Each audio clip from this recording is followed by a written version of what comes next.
بسم اللہ الرحمن الرحیم۔ ریاض میں رہتے ہوئے کافی عرصہ ایسا گزرا جب ہوٹل میں کھانا کھایا کرتا تھا۔ زہر پکانا آتا نہیں، اس لیے ہوٹل پر ہی اکتفا کرنا پڑتا تھا۔ پر کھانے کی میز پر تنہا بیٹھے ہوئے ایک نوالہ بھی حلق سے اتارنا گویا زہر کھانے کے برابر لگتا۔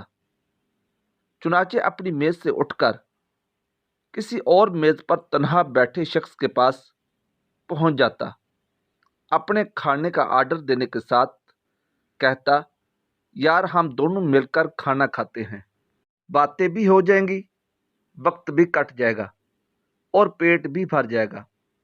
میرے جملے کا جواب عموماً اچھا ہی ملتا تھا۔ ایک دن ایسے صاحب سے واسطہ پڑا جو شاید کسی بات پر ناراض تھا۔ میں نے ان کی میز پر جا کر بیٹھتے ہوئے کہا کہ انکل چلے ایک ساتھ کھانا کھاتے ہیں، باتیں بھی کریں گے اور پیٹ بھی بھریں گے۔ وہ صاحب بولے، کیوں میاں، چلو اپنا کھانا منگواؤ اور کھاؤ، آ جاتے ہیں مفت خورے کہیں کے۔ ان کی آواز اتنی بلند تھی، پورا ہوٹل سمجھا کہ واقعی میں ان سے مفت کھانا کھلانے کی درخواست کر رہا ہوں۔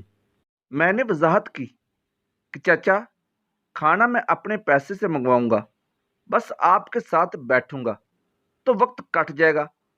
خیر وہ نہیں مانے اور میں اکثر کی طرح اس دن بھی کھانا کھائے بغیر میز سے اٹھ گیا، رات کو بسکٹ کھائے اور سو گیا۔ دیار غیر میں بھوکے سونا کوئی حیرت کی بات نہیں، اکثر ہی ایسا ہوتا ہے۔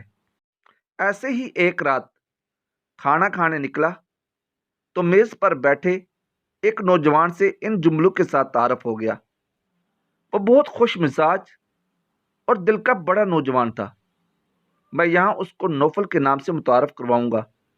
نوفل کی عمر یہی کوئی 26-27 سال ہوگی۔